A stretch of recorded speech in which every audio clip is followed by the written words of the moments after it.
Okay, I'm still reeling. Are you? I feel like I need to lie down in a dark room. I'm not even sure what I just watched. It's not a movie you just watch. It's something you survive. Right, it's a physical experience. I feel like I just ran a marathon inside a really loud, crowded shoe store while someone was screaming stock tips in my ear. And trying to explain a complex bet involving a dog. Yes.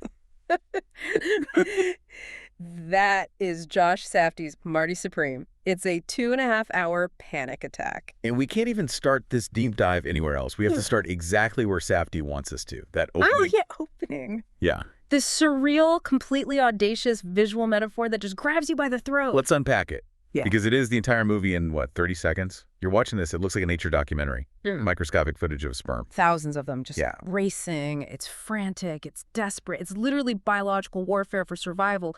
Pure primal competition. Yeah, just when you're locked into that, this primal race for dominance, he just, boom. Snap.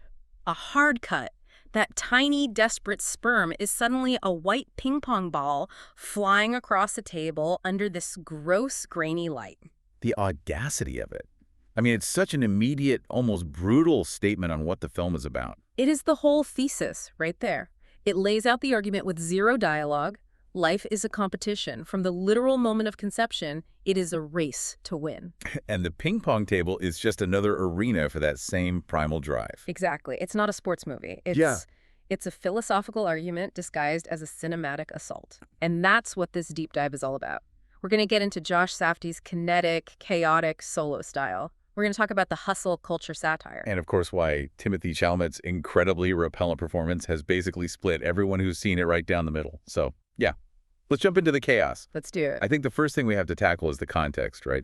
The whole Safdie split. Oh, for sure. Because for years, Josh and Benny Safdie were this unit, this brand of high-stress New York cinema. Yeah, and now they're not.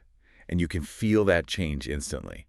Benny's off making films that feel more grounded, more humanistic. Right. You look at something like The Smashing Machine. It's about trauma. It's about character. There's an emotional weight there. You feel Benny's influence, maybe the more stabilizing one. Which makes Marty Supreme feel like Josh's declaration of independence. It is. It's him basically shouting, you think Uncut Gems was stressful? You haven't seen anything yet.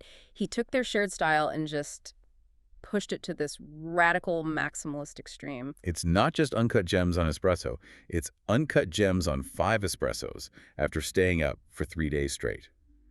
The report we looked at called it a white-knuckle sprint, a gonzo disaster marathon. And my favorite, a Rube Goldberg machine of chaos. That is perfect, because every scheme just collapses into the next one. There is never, ever a moment to breathe. And that's the key difference.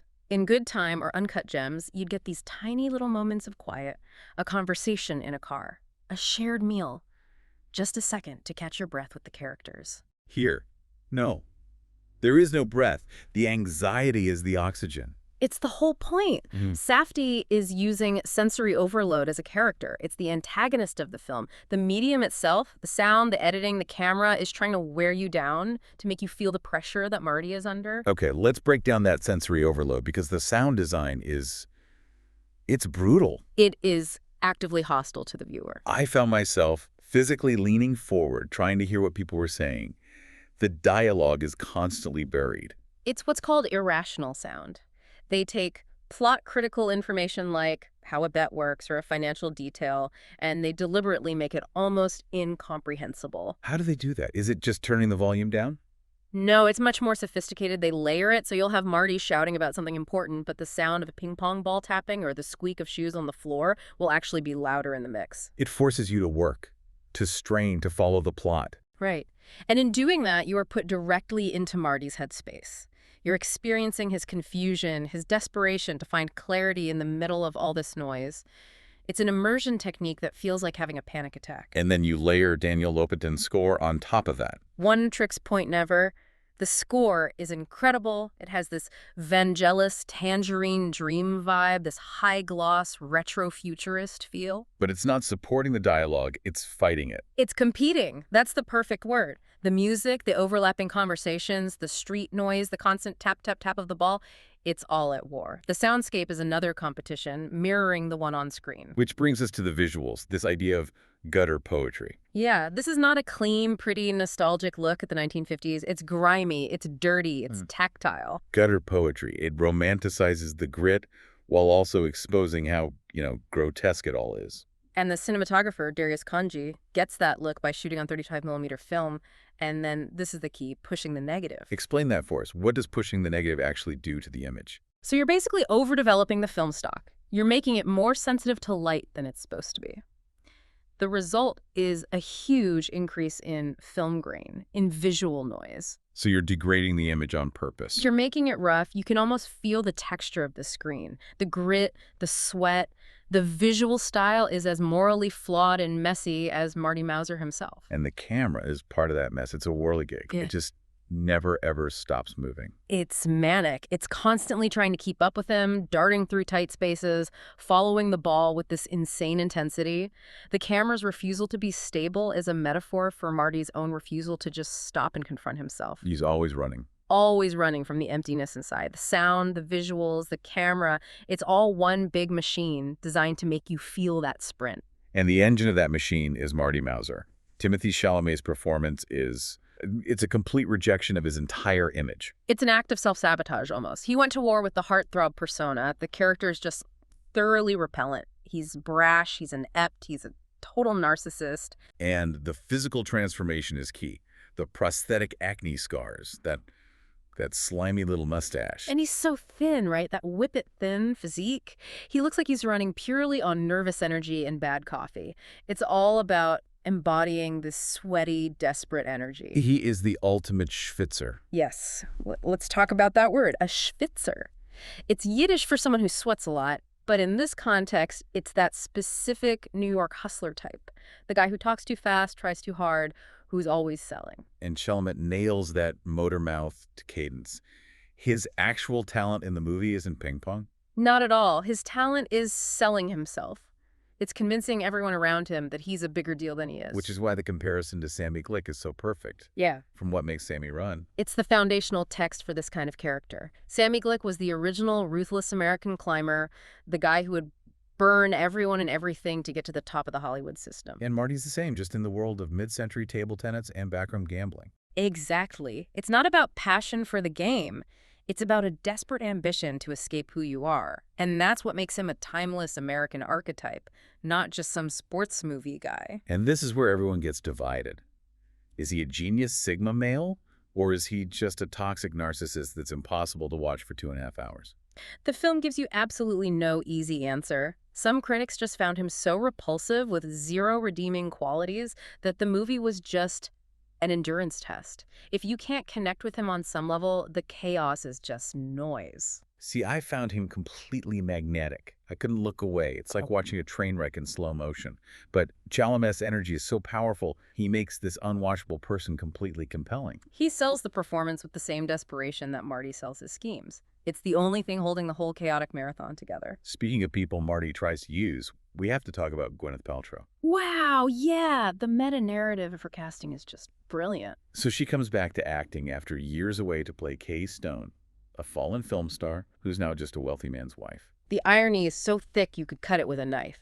A real-life Hollywood star who famously left acting to build a lifestyle empire. Goop? Right, Goop. And she's playing a character who did the same thing. She brings this somber weight to the film that's the perfect anchor to Marty's mania. And their relationship is not a romance. It's a transactional yet tragic collision. Perfect way to put it. For Marty, she's a trophy.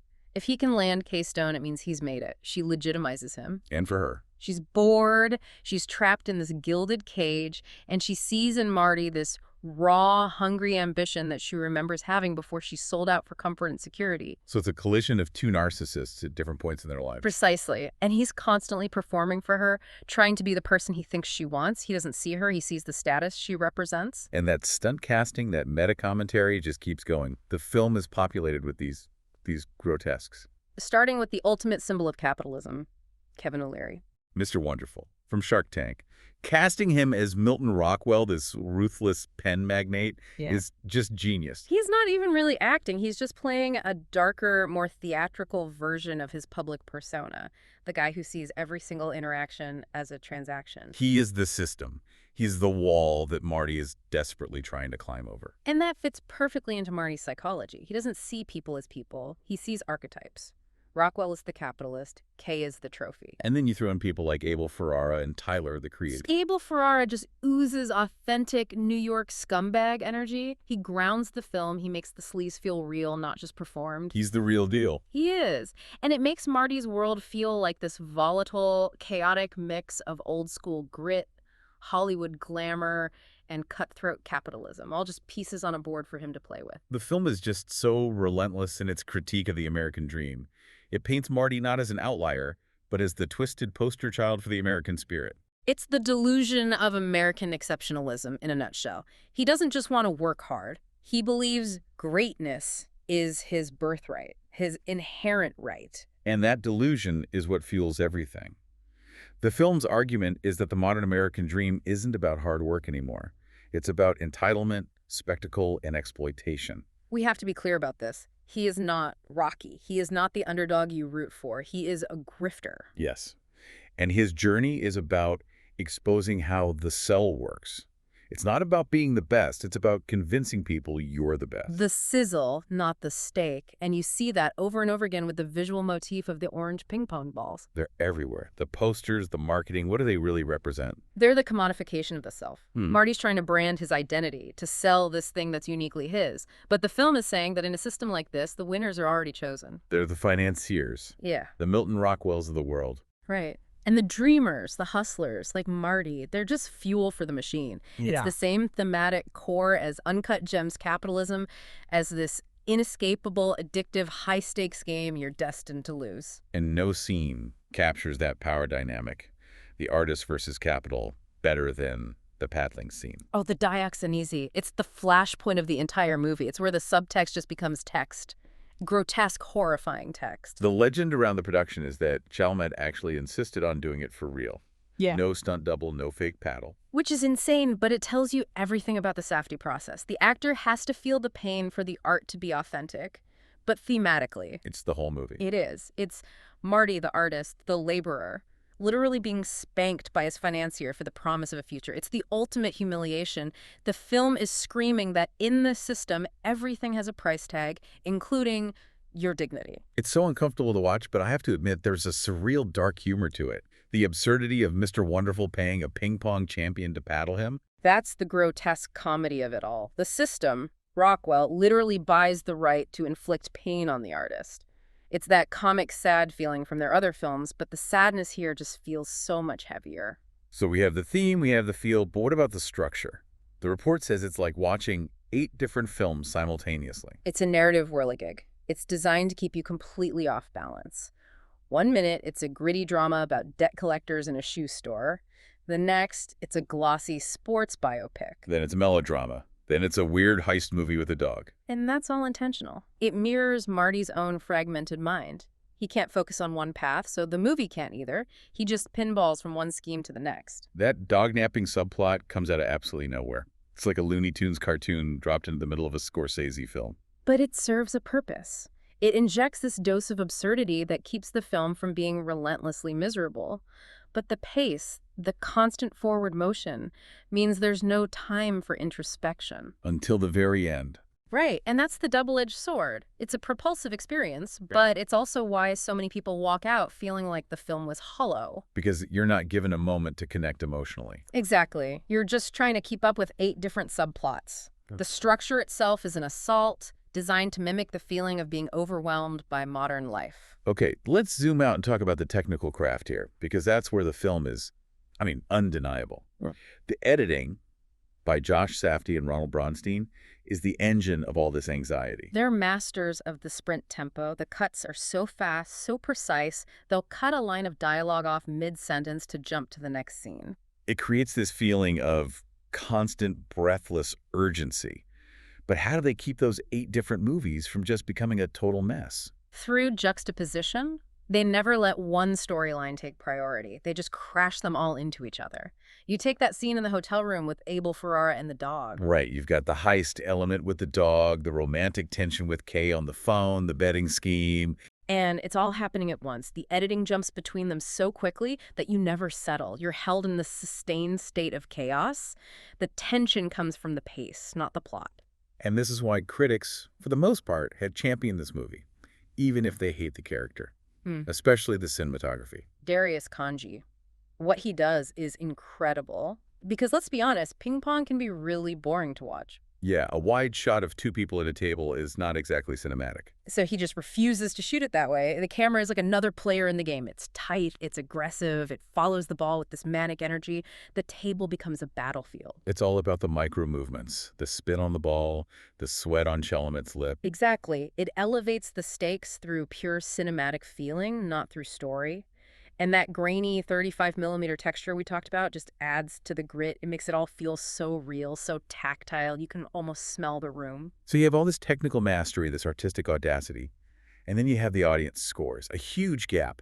Critics on Rotten Tomatoes love it, but the cinema score is like a B-. That gap tells you everything. Critics are trained to appreciate this stuff. They see the unpleasantness of the character and the sensory overload not as flaws, but as tools serving a larger artistic purpose. They see the critique of the American hustle. Exactly. But a general audience, they struggle. They struggle with the sheer exhaustion of it all, with how abrasive Marty is, and this is the most important part, with the total lack of a traditional catharsis. Mainstream movies give you a release. The hero wins, the villain loses. You feel good. And Marty Supreme absolutely refuses to do that. It leaves you feeling anxious and unsettled. It's deeply unsatisfying on a conventional level. And that's why people walk out saying it's hollow or exhausting. It asks for everything and gives you no easy emotional payoff. Which makes the A24 marketing campaign with the orange balls feel like this great little meta joke. Oh, it's brilliant. They're marketing the very object that Marty is trying to sell. They're creating a cool, consumable brand out of a film that's about the poison of branding yourself. It's incredibly smart. Okay, we've made it through the sprint. We have to talk about the climax, the final, deeply ambiguous play. So Marty's in Japan. He's been paid by Milton Rockwell to throw the match against his opponent, Endo. This is his chance to sell out and be comfortable for life. The ultimate grifter move would be to take the money and lose. But he doesn't. In this one moment, he refuses. He plays to win, he beats Endo, and in doing so, he blows up his deal with Rockwell and basically destroys his career. He chooses the win over the money. It feels like a moment of real integrity. But then we get that final shot, that moment of settled emotional stillness that is so jarring after 2 hours of chaos. He's won, he's triumphant, and he looks into the crowd and sees a baby, we assume it's his child, with his ex-partner Rachel, and he just breaks down. He starts sobbing uncontrollably. And for me, that was redemption. It felt like after all the performance and all the hustle, he finally connected with something real. He chose pride over profit, and now he's confronting the reality of being a father. Those tears felt earned. I see that, and I think that's the hopeful reading. But I fall on the other side. I saw something much, much darker. Okay. I don't think it's redemption. I think it's tragic awareness. He's crying because he realizes he just won the battle, the match, but he lost the war, he lost the fame, the money, the future Rockwell was offering. He just blew it all up out of pride. So the baby isn't a symbol of hope, it's a symbol of the trap. It's the domestic reality he spent the entire movie running away from. He's not crying with joy, he's crying because he's just realized he's failed to escape. But wait, there's a third option, right? The most cynical reading of all. The narcissist's reflection. Which is that Marty is, and always will be, a performer. And what does he see when he looks at that baby? He sees an audience, a brand new, completely captive audience that looks at him with pure adoration. Right. And so he does what he always does. He performs. He plays the part of the overwhelmed, emotional father. The baby is just another mirror for his own ego. Wow. So the performance never ends. And to tie it all together, you have to go back to the very first shot, sperm-to-ping-pong. The biological imperative versus the competitive imperative. Yes. For the whole movie, he's been obsessed with the competitive object, the ball, the win, the money. In that final moment, he's forced to confront his biological legacy, the child. And that is a variable he cannot control, he can't hustle, he can't sell. He loses control of his own narrative. And for a narcissist like Marty, that loss of control is the most terrifying thing in the world. That's what the tears are really about. terror. So where does that leave us? We've been through the sensory assault. We've debated this character who's designed to make us uncomfortable. This is a film you have to analyze, not just watch. Absolutely. And the technical skill is just undeniable. The cinematography, the score, the editing. It's a masterful, if completely exhausting, expression of American chaos. So the verdict on the Safdie Split. Is Josh better off alone? For this kind of film, I think so. This vision feels completely pure, totally undiluted. It's polarizing for sure. It's not for everyone, but it's singular. It's his thesis statement on anxiety cinema. Benny can go explore the human heart. Josh is going to keep giving us a heart attack. And you leave the theater feeling just as wired and worn out as Marty Mauser himself. Which leaves us with one last thought for you to chew on. If Marty wins the game but loses his future only to be trapped by the domestic life he tried to escape, is the American dream, in this movie's eyes, just a chaotic race where the only price of winning is losing your soul? The film never tells you if he found victory or if he just trapped himself in a new performance. And that question, whether he's redeemed or just trapped forever, is the one that sticks with you long after the noise has faded.